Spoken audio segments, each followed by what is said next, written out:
The air shimmered with an ethereal glow as a lone figure stood atop the ancient stone spire, her eyes locked onto the distant horizon where the dark clouds swirled ominously. Suddenly, an arrow whizzed past her shoulder, embedding itself into the cold, gray stone behind her. Before the echo of the bowstring faded away, she turned with a fluidity that suggested a dancer's grace. But her gaze was sharp and calculating. "Who dares?" Her voice was a low whisper, yet it carried the weight of 1,000 mountains, and the silence in response seemed to thicken as if it too were afraid. With a flick of her hand, a small, shimmering orb materialized at her fingertips. It pulsed with an eerie light, casting shadows on her flawless face. Suddenly, from behind another spire, a dozen figures emerged, their cloaks fluttering in the wind like specters. The leader stepped forward, his eyes hidden under a hood. "Dragon Empress," he began, his voice barely above a whisper, "we are here to make you an offer." "Offer?" she sneered, her tone dripping with disdain. "What could you humans possibly offer me that I would find valuable?" "We come bearing the ancient artifacts you seek," he answered, his hand sliding into the folds of his cloak and reappearing with a small, intricately carved box. Her eyes narrowed as she reached out with her other hand, a tendril of energy swirling around it. The box quivered in the man's grasp before releasing itself to the dragon woman's waiting fingers. "Show me what this contains," she demanded, her voice icy yet curious. The man's lips curled into a smile, but his eyes remained wary. He bowed slightly as she snapped the lid open and peered inside. The box was filled with a myriad of small objects glinting faintly in the gloomy light: shards of obsidian, tiny flasks of shimmering liquid, and several odd trinkets that seemed to pulse with a life of their own. Without hesitation, the dragon woman's hand shot out and grabbed one of the glowing orbs.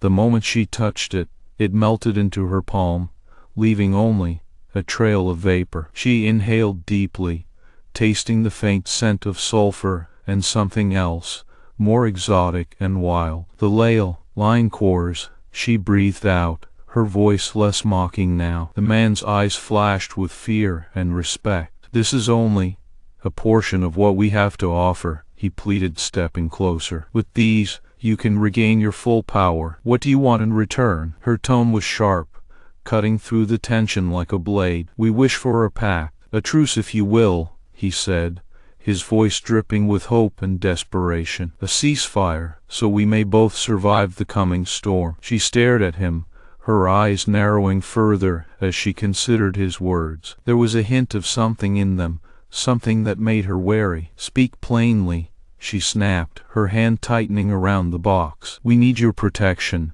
he admitted, his voice cracking. "Your power will shield us from the darkness that is on the horizon." The dragon woman's grip tightened further, nails digging into the wood of the box, splinters embedding themselves in her skin. A drop of blood trickled down her hand. She glanced at it, then back to the man. "Why would I care about your survival?" she growled, her voice low and menacing. "We will do anything," he pled, dropping to one knee, "even if it means submitting to you." The corners of her mouth twitched as if considering his offer. Then slowly, she nodded. "Rise," she commanded, a hint of amusement in her tone. "Your request is heard. But remember, human, your allegiance will be tested. Failure to comply with my terms will result in swift and severe consequences." The man rose and bowed once more, trembling. "Thank you, Empress," he whispered, his voice barely audible. "Do not thank me yet. We have much work to do,"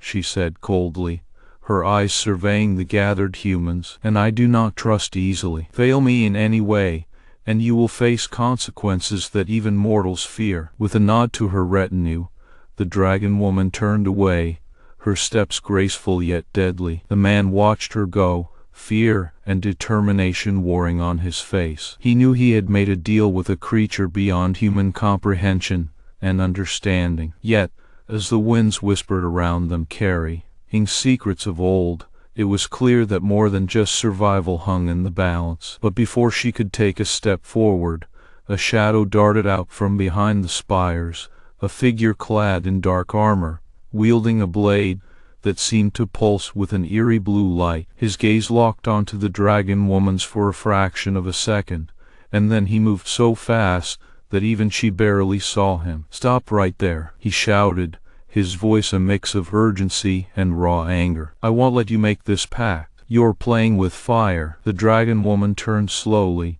her eyes narrowing to slits. "Who dares interrupt?" she asked, her voice sharp as steel. "I'm a veteran," the armored figure replied, his stance unwavering despite the power radiating from the dragon. "A warrior. I fought alongside you against the darkness. But this isn't just about survival. It's about principles and integrity." The man's words struck a chord in the air, creating an invisible tension that shimmered between them like a blade. The dragon woman's hand twitched towards her own weapon, a sort of pure energy that seemed to materialize out of thin air. "Principles?" she sneered, her eyes blazing with fire. "What do such fragile human concepts mean in the face of 1,000-year-old war?" The veteran's grip tightened on his blade, a line of sweat dripping down his forehead. "They mean everything," he growled, stepping forward, ready to meet whatever challenge came his way. "Then perhaps it is time we see what principles are made of," she said softly, her voice carrying the power of 1,000 thunderclaps. "Do you truly believe your sword can stop me?" Before he could respond, she was upon him, moving with a speed that defied mortal comprehension. Her blade clashed against his,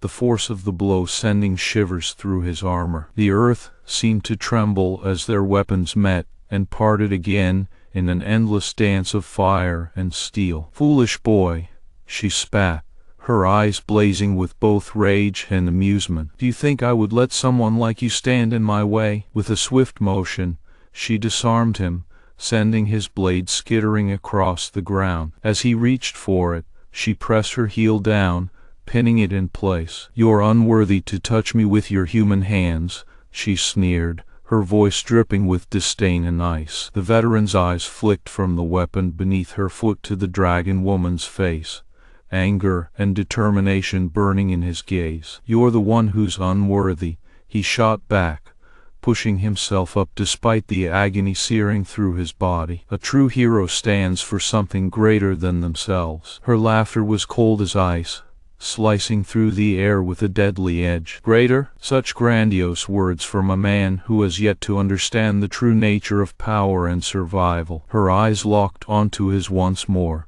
a challenge and a warning in their depths. The veteran's breath came in ragged gasps, but he held her gaze, refusing to back down. "We both know what this means," he growled, his voice steady despite the tremors running through his body. She smiled, a cruel curve of lip that promised death. "You're right," she said softly, as if speaking to an old friend. "It does mean something. It means that you have chosen your path, and now I will show you its end." With a sudden, unexpected twist, the dragon woman vanished in a burst of energy, leaving only the sound of her laughter echoing through the spires. The veteran, panting and wounded, was left staring into the void where she had stood, his heart pounding with fear and defiance. And then, without warning, another figure appeared behind him, a woman dressed in the same dark armor as him, her face hidden by a mask that glinted ominously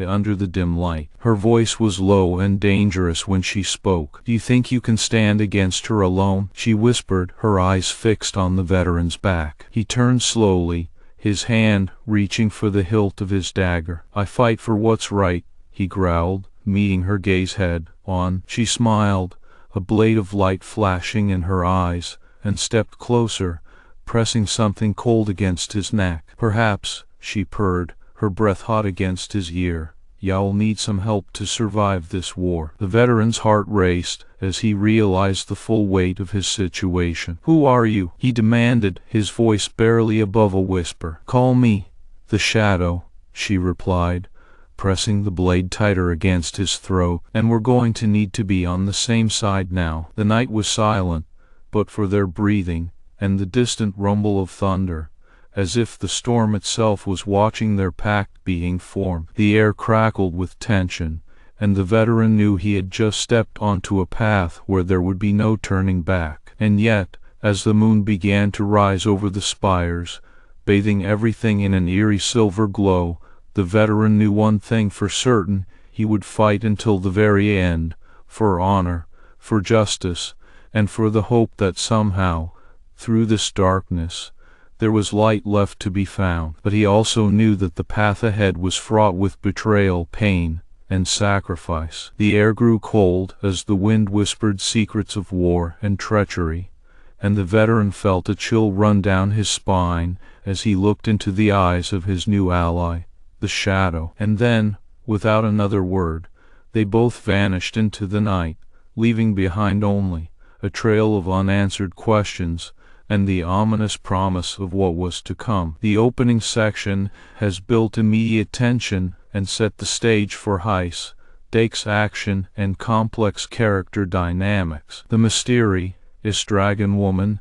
and her powerful presence, along with the introduction of the veteran and the enigmatic shadow, laid down intriguing storylines that will unfold in the subsequent sections, filled with twists, turns, and deepening mysteries. As the sun dipped below the horizon, casting long shadows over the ancient city, a group of adventurers gathered in the heart of the bustling market district. The air buzzed with whispers of recent events, the sighting of the dragon woman, and the arrival of the veteran with his cryptic warnings. Among them was Alara, a young mage who had been studying the old texts in search of answers. Her latest discovery hinted at an ancient artifact hidden deep within the city's underground tunnels. The shadows grew longer as night fell, and Alara found herself following a trail that led to a narrow alleyway behind the city's grand library. The alley was dimly lit by flickering oil lamps,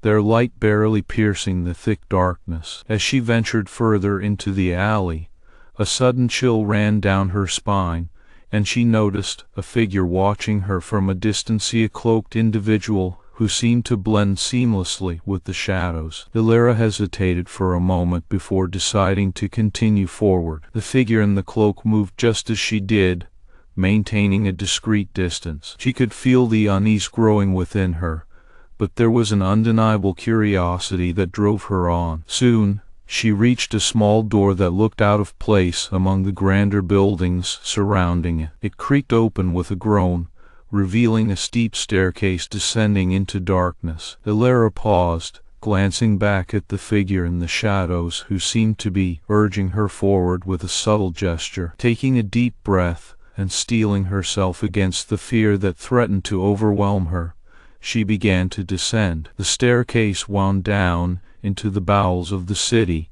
the walls slick with moisture. The further she went, the colder it became, until she felt as if she were descending into an icy tomb. She reached the bottom and found herself in a large chamber illuminated by glowing crystals embedded in the walls. In the center of the room stood a pedestal made of black obsidian. Upon it rested a small, intricately crafted box that pulsed with an eerie blue light. Alara approached cautiously, her heart pounding. She had read about such boxes in her student's legendary containers that held immense power, but also great danger. Her hand trembled as she reached out to touch the box, and at that moment, the figure in the cloak appeared behind her. "Careful," he whispered, his voice low and gravelly. "This is not something to be approached lightly." Alara turned to face him, her eyes narrowing with suspicion. "Who are you?" The figure tilted their head slightly, the hood of their cloak obscuring their face. "A guide, perhaps, or maybe just another puzzle piece in this grand game." Before Alara could ask more questions,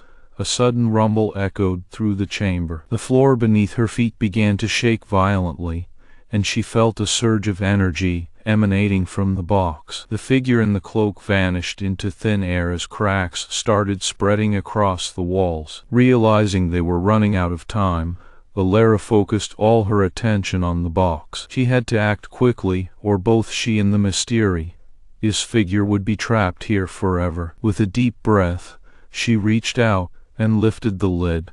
As the lid opened, a burst of raw energy exploded outward, forcing Illyra to shield her eyes. When she could see again, she found herself standing in a different part of the chamber. The box was no longer there. Instead, an ancient-looking scroll was resting where it had been. As she picked up the scroll, she felt a surge of power coursing through her body. The scroll unfurled automatically, revealing intricate runes and symbols. Illyra's eyes traced over them, understanding dawning as she realized this was a key to unlocking something far greater than what she had initially thought. It seemed the veteran's warnings had a deeper meaning. After all, this artifact held the power to change everything. As she stood there, clutching the scroll, another figure stepped into the chamber, a woman with eyes like deep, ancient pools. It seemed the veteran's warnings had a deeper meaning. After all, this artifact held the power to change everything. As Dr. Illyra Miles and her alien companion,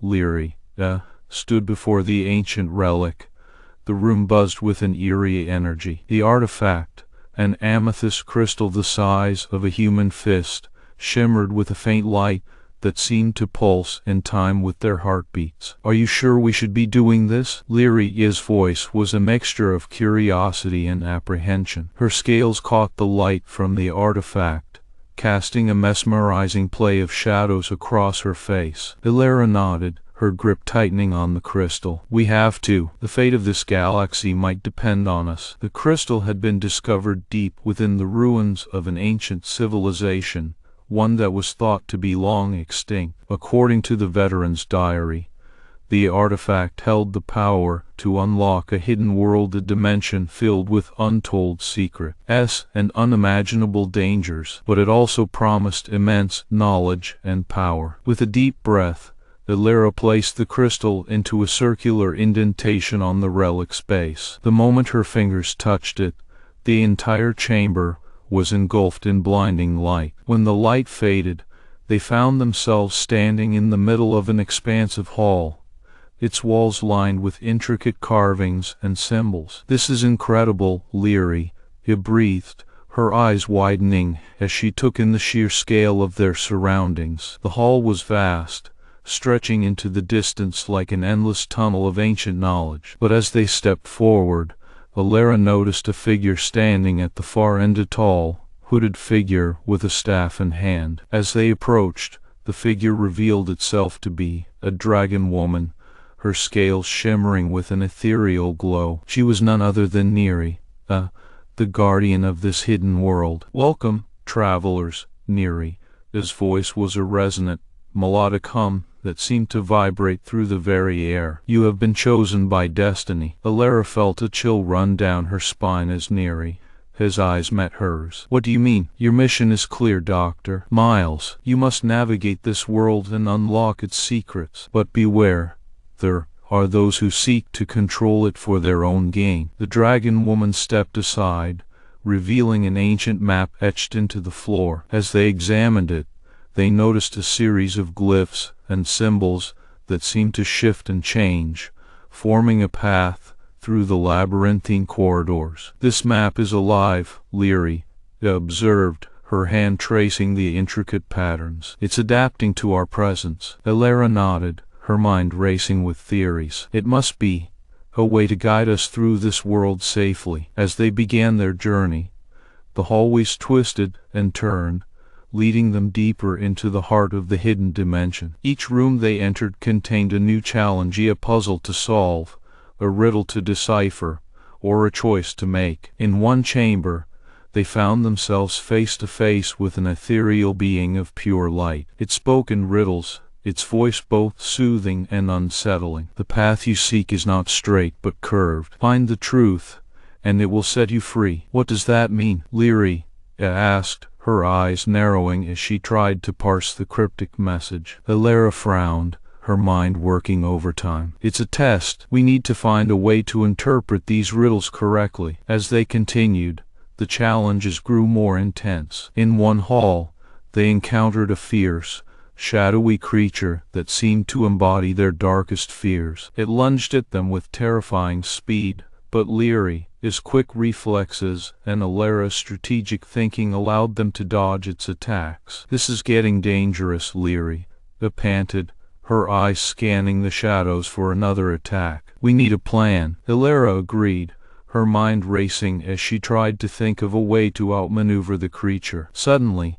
she spotted a small lever hidden in a niche on the wall. With a swift movement, she pulled it, and the creature froze mid-attack. "That must have been its weak point," Alara said, panting heavily. "We need to be more observant." As they pressed forward, their bond deepened. Leary's protective instincts grew stronger as she realized the extent of Alara's vulnerability in this strange world. Alara, for her part, felt a growing admiration for Leary's agility and resourcefulness. In one particularly harrowing encounter, a wave of darkness surged towards them, threatening to engulf everything in its path. Leary, without hesitation, leaped in front of Alara, her wings spreading wide to form a shield. "We can't let it get you," she growled, her eyes fierce with determination. Alara felt a surge of warmth and gratitude as she watched Leary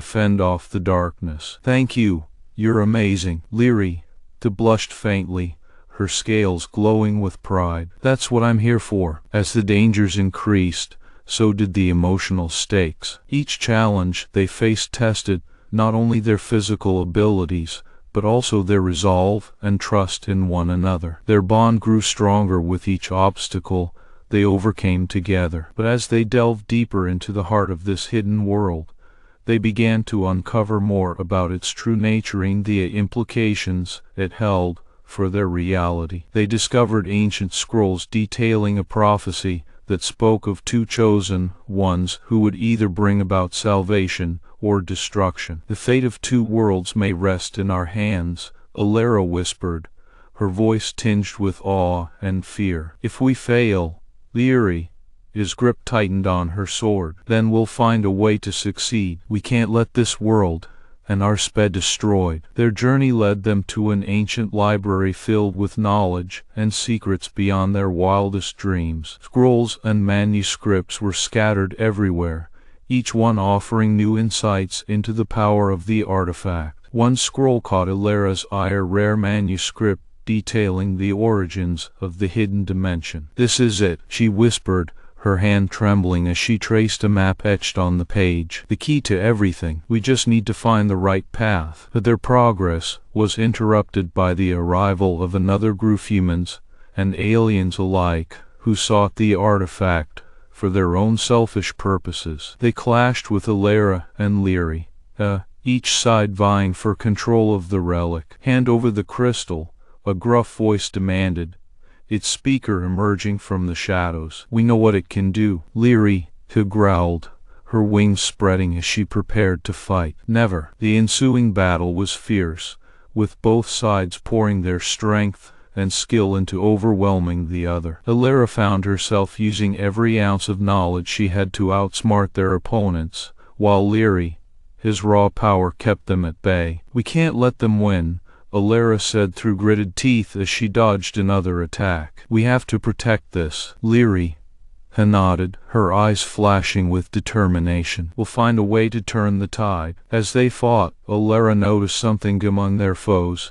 There was a figure who seemed different. She moved with an elegance and grace that set her apart from the others, her movements fluid and controlled. "It's Sari," Alara gasped, recognizing one of their old allies who had turned against them for the allure of power. "We have to convince her." Leary nodded, her expression grim as she engaged in a dance-like fight with another opponent. "We'll try." With renewed vigor, they pushed back their enemies, turning the tide of battle. Sari hesitated for a moment, her eyes locking with Alara's. There was a flicker of recognition, a hint of regret. "Wait," Sari shouted, halting the chaos around them. "This isn't what we should be fighting over." Her words had an immediate effect. Many of their former allies paused in their attacks, looking conflicted and hesitant. Alara saw her chance. Sari Yet think about what this power could do for everyone, not just a select few. Sari, his eyes flashed with internal conflict as she weighed the choices before her. Finally, she nodded. You're right. We need to work together for the greater good. With Sari, his defection, the tide turned decisively in Alara and Lyri's favor. They managed to push their enemies back and secure the artifact once more. But their triumph was short-lived. As they regrouped, a new threat loomed near. Appeared again, her eyes filled with an unsettling mixture of awe and concern. What have you done? She asked, her voice tinged with both admiration and warning. Alara stepped forward, holding the artifact aloft. We've secured it. We'll use its power for the good of all. Neri, his eyes narrowed, a flicker of something akin to anger crossing them. You misunderstand. The true danger is not in the artifact itself, but in what lies beyond it. Before they could respond, the walls of the hidden world began to ripple and distort. A portal, a swirling vortex of energy began to form at the center of the chamber. What's happening? Lyri had gasped, her wings flaring as she stepped protectively in front of Alara. Neri, his eyes glowed with an otherworldly light. The true threat is about to emerge. The artifact has awakened something far more dangerous. As the portal expanded, Alara felt a surge of dread. Beyond the vortex, she glimpsed a dark entity, one that seemed to feed off fear and chaos, its mere presence threatening to consume everything in its path. We have to stop it, Alara said, her voice shaking but determined. Lyri nodded, her eyes hardening with resolve. We'll do whatever it takes. Neri placed a hand on the portal's edge, her eyes filled with a strange sort of sorrow. You cannot control what lies beyond. The power you seek is far more than you can comprehend. The portal began to grow larger, threatening to engulf the chamber. Alara and Lyri stood their ground, ready to face whatever came next. But as they braced themselves, Neri made a startling revelation. There's a way to close it, but it requires something personal. Her eyes locked with Alara's, and Alara felt a chill run down her spine. This was the moment they had been dreading, the moment where their choices would truly matter. You have to give up part of yourselves, Neri said, her voice soft but insistent. A sacrifice must be made. Alara's mind raced as she tried to process this new information. It was a heavy price to pay, but it might be the only way to prevent something far worse from happening. Lyri stepped forward, her gaze steady. We're in this together. Whatever you decide, we'll face it together. Neri nodded, her eyes filling with an understanding that was both ancient and profound. Then you have a choice to make. The portal loomed ominously before them, its edges glowing with a menacing energy. The time for decisions was now, and their choices would shape the future of not just their world, but countless others. This is it, Alara whispered, her heart pounding. We have to decide what we're willing to sacrifice. Lyri placed a hand on Alara's shoulder, offering silent support. Whatever happens, I'll be by your side. Neri, his gaze was unyielding. The power of the artifact comes with a price. Are you prepared to pay it? As they stood at this pivotal moment,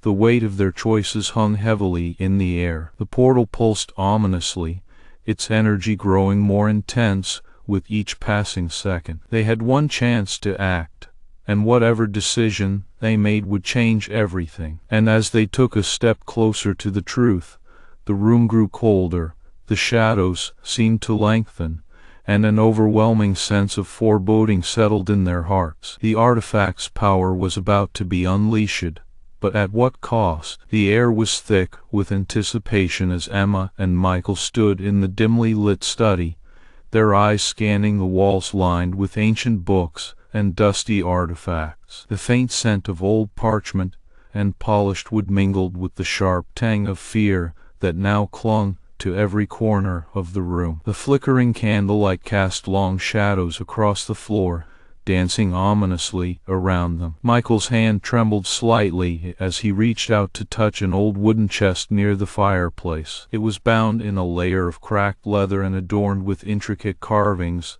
that seemed to pulse faintly in the dim light. His heart pounded in his chest as he pulled back the lid, revealing a collection of leather-bound journals and brittle letters. Emma's breath caught in her throat as she recognized the familiar handwriting on the first journal he lifted. "John's writings," she whispered, her voice barely above a whisper. "This is everything he discovered about the order." Michael nodded, his fingers tracing over the worn edges of the pages. Each letter was filled with John's meticulous script and detailed drawings that captured each step of their investigations into the secretive organization. He flipped through the pages slowly, absorbing every word, every symbol, every hidden clue that could shed light on the Order's true intentions. As they continued to explore the chest, more items surfaced, each one revealing a deeper layer of the conspiracy. There were maps that marked strange sites scattered across the city,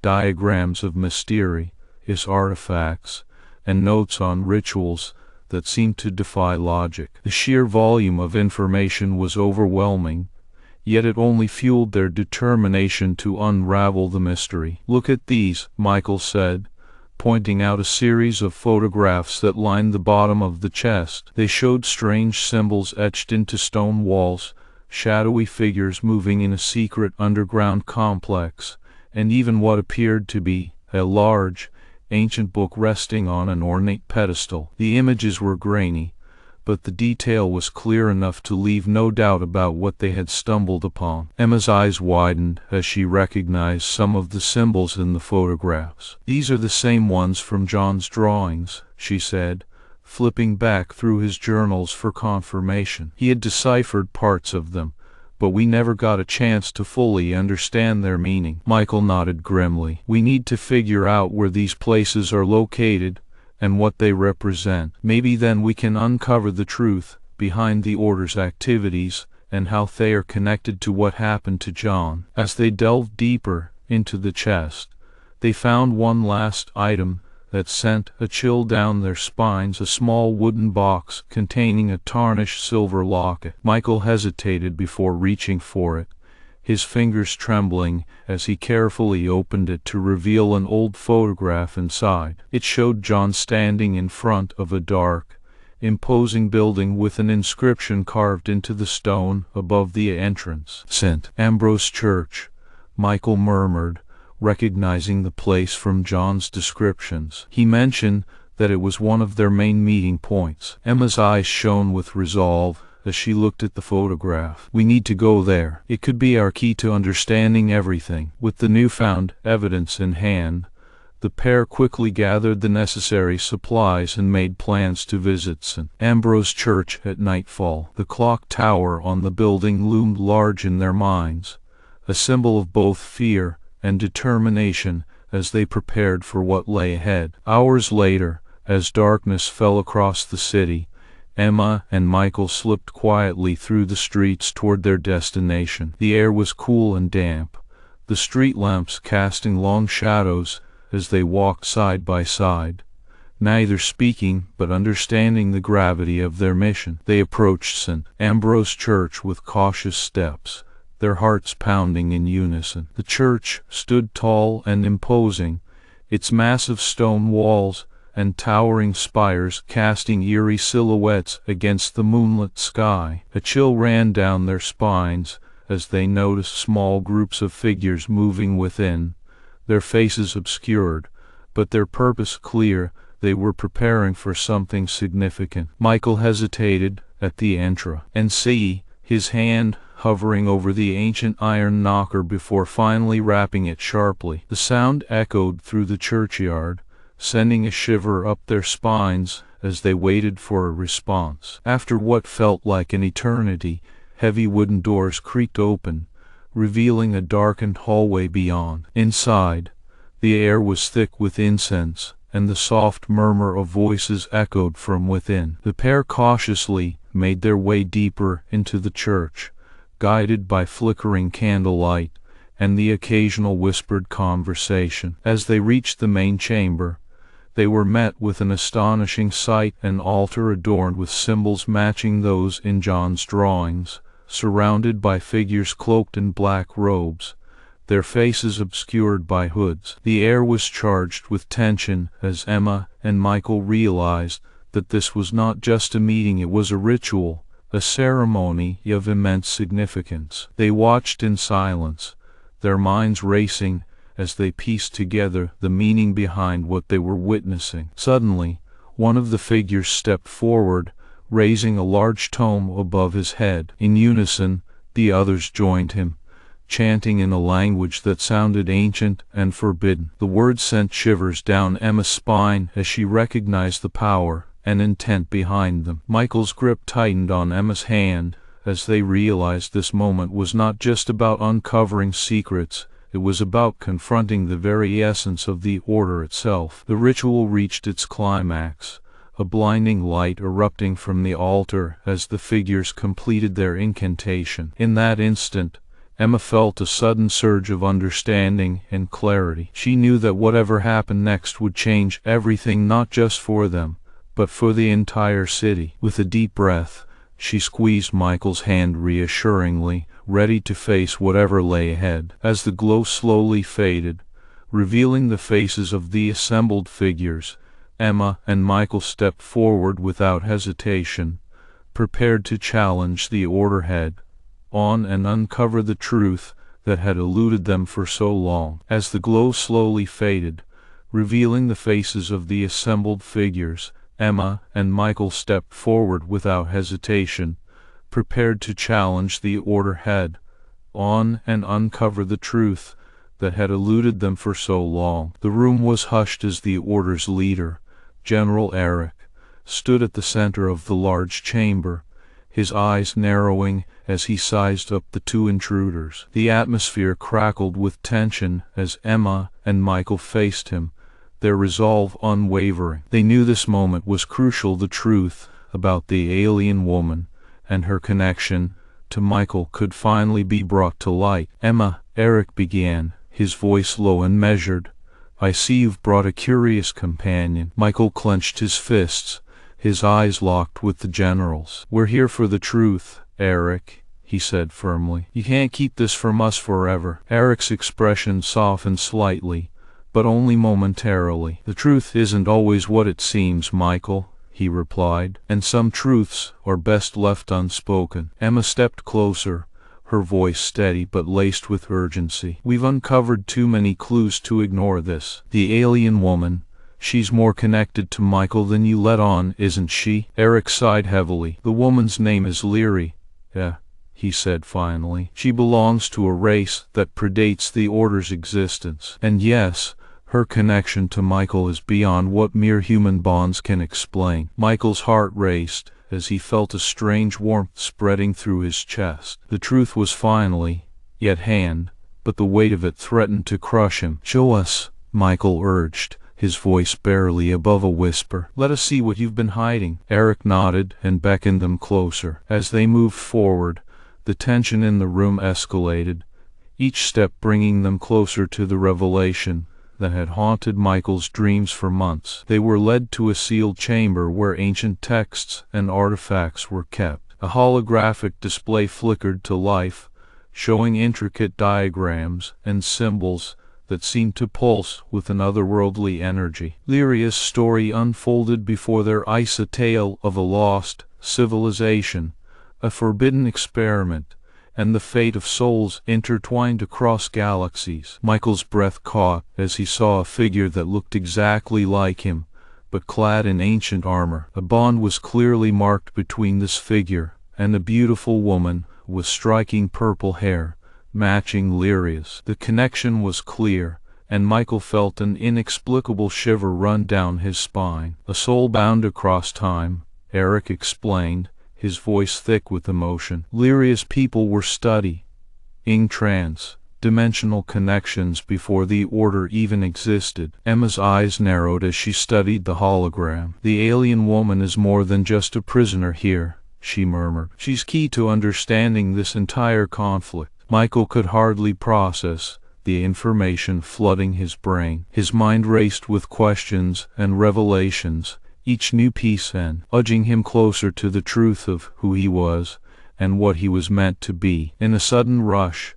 Michael stepped closer to the holographic display, reaching out as if to touch the image of the ancient warrior version of himself. As his fingers brushed over the hologram, the images seemed to shift and focus directly on Lyria's story. A flood of memories and emotions washed over him, visions of Lyria, in her true form, a powerful warrior with the ability to control time itself. Eric's eyes widened as Michael's reaction intensified. "Michael," he said urgently, stepping forward, but Michael barely noticed. He was lost in a sea of sensation, his mind racing with ancient knowledge and the weight of his legacy. "You must understand," Eric said, placing a hand on Michael's shoulder. "This truth has the power to change everything." Michael nodded, his voice thick with emotion. "I need to see her, Lyria."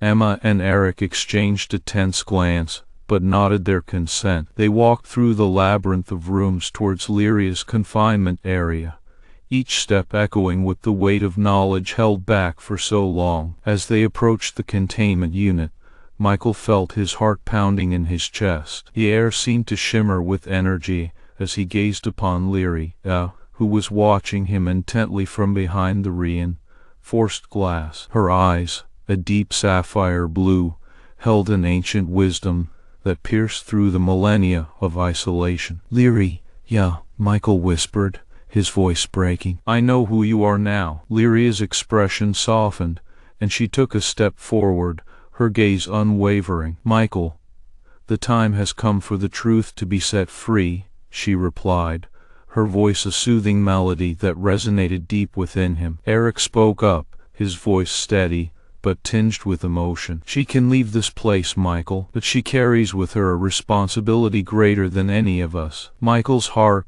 swelled as he realized the magnitude of what lay ahead. Lyria, bound by her own destiny and the choices made in the name of survival across countless ages, now faced a pivotal moment. She could escape her prison or choose to stay and fulfill the prophecy that ran through her veins. "Can we truly set her free?" Michael asked, his voice barely a whisper but filled with hope. Eric's eyes met his, and he nodded slowly. "The Order has been guarding this secret for too long. It's time for a new beginning." With a deep breath, Michael stepped closer to the containment unit, reaching his hand out towards Lyria. She moved forward, their hands almost touching through the glass. In that moment, a shimmer of light burst forth from their intertwined fingers, connecting them across the barrier. Emma's eyes shone with tears as she watched this unfold. "You two have more to each other than any words can express," she said quietly. Lyria's hand retreated slightly,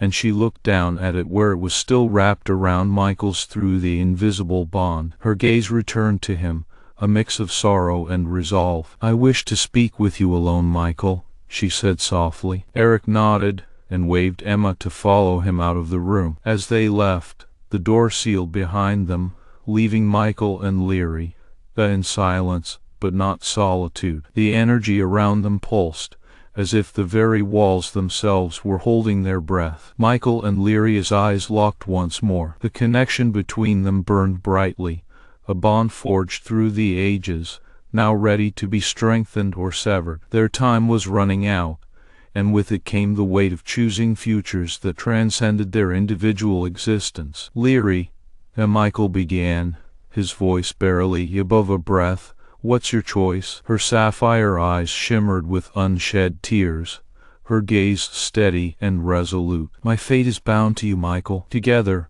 we can change the course of what has been written." A shiver ran through him as he felt the truth of her words resonate deep within his soul. The future was not set in stone, it was a tapestry woven with threads of choice and consequence. "Then let's rewrite our destiny," Michael said softly, his heart overflowing with an indescribable warmth. She smiled, her eyes sparkling with hope and determination. "Together," she echoed, stepping closer as the barrier between them seemed to dissolve into nothingness. As they stood there, touching across the invisible boundary that had bound her for so long, Michael felt a profound sense of completion. The truth was laid bare, but the journey ahead was filled with possibilities. Lyria's fate intertwined with his was a tale yet to be written, one filled with potential and promise. "We stand at the crossroads, Lyria," he whispered, her breath warm against his ear,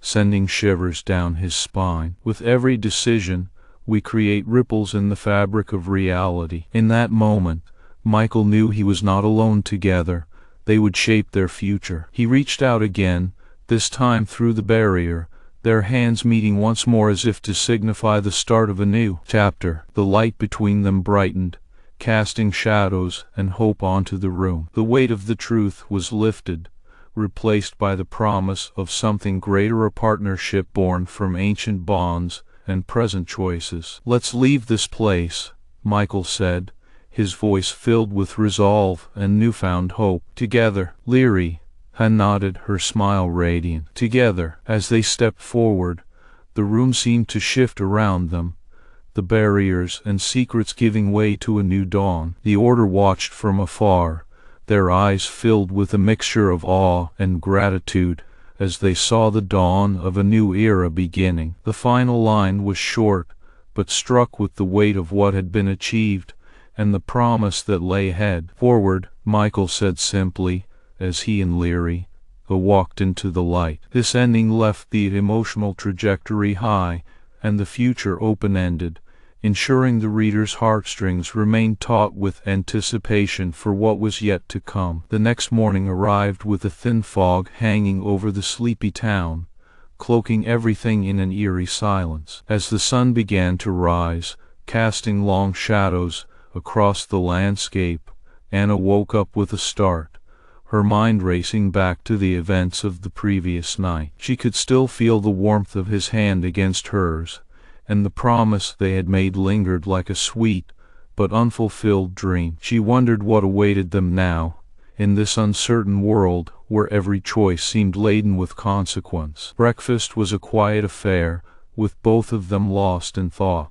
unable to find the words to bridge the gap between their minds. Eventually, Anna took a deep breath and reached across the table, placing her hand on top of his. "We don't have to decide everything right now," she murmured softly, her eyes filled with a mixture of hope and apprehension. "Let's just take it one day at a time." A moment passed before he nodded, understanding the gravity of their situation, but also feeling reassured by the bond that had grown between them. They both knew that the road ahead would be challenging, but they were determined to face it together. As the days turned into weeks, Anna and her partner continued to explore the changing landscape of their world, each day bringing new opportunities and challenges. They encountered other survivors who shared stories of hardship and resilience, and slowly began to form a network of support and solidarity. Their efforts were small but meaningful. They gathered supplies for the elderly and children, helped repair damaged infrastructure, and established temporary shelters for those without homes. Despite the growing sense of community and hope, there were still moments of doubt and fear. In the quiet hours of the night, Anna often found herself staring out into the darkness, wondering if their journey would ever end, or if they would find a way to rebuild the life they once knew. But each time these thoughts surfaced, her partner was there, his presence a comforting reminder that they were not alone in this fight. One evening, as they sat by the river bank, watching the stars emerge in the clear night sky, Anna's partner turned to her with a smile. "Do you think we'll ever be able to return to how things were before?" he asked softly, his voice tinged with sadness, but also a glimmer of hope. Anna hesitated for a moment, thinking about all the ways their world had changed. But then she shook her head, a small but determined smile forming on her lips. "No," she replied, "but maybe that's okay. Maybe we can create something new and better. Something that none of us ever thought possible." His eyes met hers, and for a moment, the uncertainty melted away, replaced by a shared understanding and determination. They both knew that their journey was far from over, but they also felt a growing sense of purpose and possibility. As the night wore on, they continued to share their dreams and fears, weaving together a tapestry of hope and resilience that would sustain them through the challenges to come. In the weeks and months that followed, Anna and her partner faced numerous trials and triumphs, each one strengthening their bond and deepening their resolve. They had learned to adapt and find strength in the unexpected, to cherish every moment they shared, and to believe in the power of human connection. And as they walked hand in hand through the uncertain terrain of a changing world, they carried with them not only hope, but also the knowledge that together they could overcome anything.